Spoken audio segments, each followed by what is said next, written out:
two MLU insiders, bringing you hard analysis of everything that happens on the field. This is the John and Greg Show. How's it going? This is John Phillips here at Randall's Island in Manhattan for the 2015 New York Rumble Open Tryouts. Greg Pound's here with me. And the first edition of the John and Greg Show Combine Tour. And we're stopped here in this beautiful facility with hopefully some exciting new players for the Rumble. And we're officially kicking off the 2015 season, John. Feels weird to say, even though it's still December. It's still actually 2014. But you know, the Rumble, they took the initiative. They set these tryouts up early to, get a roster set soon and to see if that gives them a competitive advantage. Yeah, let's jump right into that, John. I mean, obviously last season, huge disappointment for this team. So much hype, so many talented players, and just never seemed to come together, aside from one game where they looked really as good as we thought they were going to be. But this is the start of not a rebuilding campaign, maybe a reloading or a retooling campaign, I would say. Yeah, I think that anyone from the team that you would talk to would say that it's not so much a rebuilding need. It really is retooling. I think that's the right word for it. It was very obvious at times that there was a lot of ability on this team that they just could never put their finger on the problem. And obviously the injury bug hits and then everything gets thrown into more whack, and I guess all in all, you have to say just a disappointing season. And I think a big piece of that was the team chemistry aspect. I think it's funny when we think back to why the show really started, because New York got this load of guys, and we couldn't help but talk about how that was going to shape the East. And what ended up happening is, that chemistry that they needed to have all those talented guys really end up winning even the East. It never really came together in the way that they expected. Yeah, I'd agree. It just seemed like, guys never got on the same page. And we wound up seeing a lot of lopsided losses and a lot of, just not really what we thought we were going to see. Yeah, and, there were still flashes. And, Absolutely. You look at numbers, from the big hitters that you would expect. Chris Mazur still had a statistically good season. You can't really complain about it. A lot of people said he had a down year, and he did, but his numbers still excellent. I think he still wound up about where you expect a player of his caliber to end up. And then you have someone like Joe Anderson who really had a great season, fantastic season. And I think that's one thing that Coach Anthony Nunez isn't here today. But if we were to ask him, the thing that he's most proud of from last year, Smash would be near the top of that list. Absolutely. And I think Dave Vukovic as well was, proved to be as advertised, and a big get. And I think you also found some young guys got a lot of playing experience, and you started to kind of build that process of heading for the future towards the end of last year. We saw a lot of guys, Marquez Brownlee really had a increased role towards the end of the season, and I thought played a lot better than he did in the early part of the campaign. He played great, and then Quinn Hunsiker, before he went down with after that big layout try that ended up leaving him injured. Man, he was so exciting. He might have been the most exciting player in the league. He might have been Defensive Player of the Year in the East had he continued on that pace. But unfortunately, when you fly that high, sometimes you hit the ground hard as well. And maybe on one of his best Ds of the year was where he got hurt, which is disappointing to see. And actually, I believe his brother is at this tryout. I think he just walked in behind us. Yeah. Which is interesting to see. Yeah, so that'll be fun. And the ironic thing about it is that, Joe Anderson was, in our eyes, it's hard to find a defender better than him. Yeah, I agree. This side of Vancouver. Mm-hmm. And we heard last week, Billy Sickles, who's up here with us this weekend, actually stayed at Billy's house last night. Kudos to him for putting us up. But we heard him talk about just how difficult it is to play against a guy like that.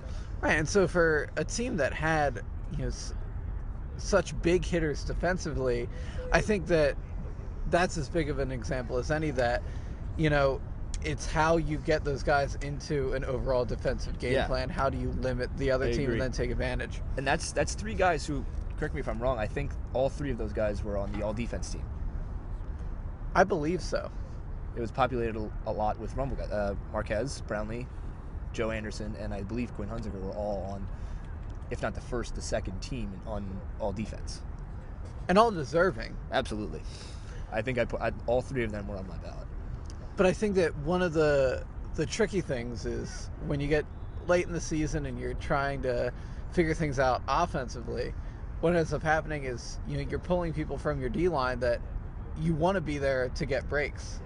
And you're forced to have them playing you're forced to be trying to you're fit shuffling these puzzle things pieces all together. over the place. We saw similar problems with the Philadelphia Spinners in year one, which they corrected a little bit last year and had a much stronger campaign, I would say. It's tough when your offense struggles because your defense can't get on the field. If your defense is so good, which we saw, the Rumble defense was one of the better units in the East, I'd say, defensively. But their offense really couldn't convert.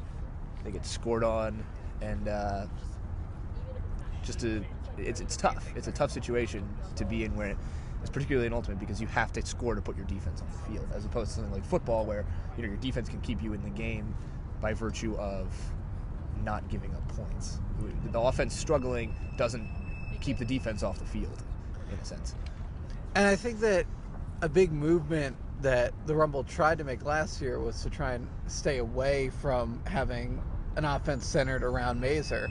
Yeah. When things... The audio for this podcast is very New York, isn't it? It is We super apologize for the... there's a dull hum of the highway in the background. We've got buses. I mean, it's a New York flavor show. It right? is. Yeah, you just got to embrace it, right? That's one of the things I love about New York tryouts, right? As we wait for this bus to pass. And now it has. That's one of the things I love about these New York tryouts. We talked about this earlier, and I talked about this with some other people last night. Each city that we go to seems to have a different flavor for their tryouts, right? New York's tryouts are almost always outside. They love to put guys through the ringer in this tough weather. We've been to three. I think I've been to 3 New York tryouts over the last couple of years. The first one was snowing. Right. And that's some of the coolest footage I've ever captured, actually. Slow-mo, snow, going past guys' faces. It was awesome. We were at one last weekend. It was raining. We didn't get to come up because of the rain. But, right. I mean, you see the photos of that. It's like the filter. There's a rain filter on. Freezing cold most of the time for these tryouts. And then remember last year over at the other field here at Randall's Island, where we interviewed everyone and did our piece under the overpass, the wind. It was like practicing in a wind tunnel. It was. So these guys really like to put their guys through the ringer in that sense. And then DC has their tradition of 5 a.m. tryouts. Because if you're willing to get up at 5 a.m. for a tryout, you're probably pretty serious about it. And, right. I like the way that they do things down there. I'm interested to see if they do that again this year. They haven't announced their tryout schedule. But that'll certainly be interesting for us, right? Yeah. Yeah, that'll be a big when we make factor. that stop. Maybe we'll go to the nighttime one instead. Right. And Phillies are also just very structured. They're very kind of a NFL combine type of structure where it's a bunch of guys in a turf complex where they're just going through drill through drills. It's like a kind of a station situation, which right. is always an interesting tryout to go to, and Billy Maroon runs them really fun. He's always very high energy about it. But it does present the outdoor New York tryout does present some technical challenges for us. Yeah, but we but fight it's through interesting. it. Yeah, bear with the sound. There We've can got only be warm-ups so going many on buses behind us. going. Yeah, well, that's what we said. We tried to. Funny story about this. We tried to start this right after the bus left to maximize bus time, and then 3 more buses came by while we started the show. But it's fun. It's all part of the atmosphere here. Guys are just starting warm-ups. Why don't we tell people what we got coming up for this show? Yeah, so we're going to be happy to have Joe Anderson come on with us and chat, about, how amazing he is at Frisbee. But, a little New York talk too. It's going to be great to have him for a longer length of time than I've ever interviewed him. Yeah, for. we've done these interviews via Skype and phone, and this will be our first in-person podcast interview. Oh, that's with true. a I player, didn't even with a realize player, that. You're absolutely right. We've done it with people around. We've done it with Luke Ryan, obviously, Billy Sickles last week, Yeah.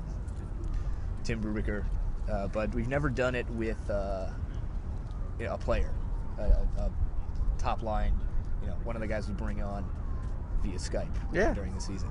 I'm excited for that. Excited to talk to Michelle Kondracki later. Yeah. And if we can find Jake Herman, I've heard he's supposed to be here. I want him on this show so desperately in this format. Stay tuned. If you go to the playlist and see Interview with Jake Herman, you can probably just skip the next couple of segments. And that's all you really need to listen to for today. Yeah, but we'll be sure to get a third guy, even if it isn't Jake. Unfortunately, no Anthony Nunez today. He's otherwise committed today. Yeah, and then a few of the Rumble guys they were given in past years, some of the big hitters, they were given the option of coming up last week. Yeah, or today. The veterans have kind of split their tryouts. So we have Joe Smash here. We are supposed to have Jake Herman. We've seen Marquez Brownlee is here. Robbie Gillies is here. Ignacio Ease, one of my favorite names. Yeah. Those guys are all here. So I'm excited to see what they can do when we're done with the show. Yeah. So if you're not, just so you people out there know, you people, that sounds almost rude. Just so you guys out there know, we're going to be doing the show for about the first hour of the tryout, roughly. Then we're going to hop off and do our regular style news piece and get some highlight shooting in there. So that'll be produced also with this show. Yeah, so go check that out too, because that one will be more centered towards the newer players, the new guys, what the tryout experience is like. Yeah, that's going to be covering this tryout. What we're doing right now is kind of just talking Rumble at the Rumble tryout, which I think is a pretty cool thing. We've got all these players here, just ready for us to talk to them. I'm excited for that. Yeah. So with that, we're going to come up with our interview of Joe Anderson.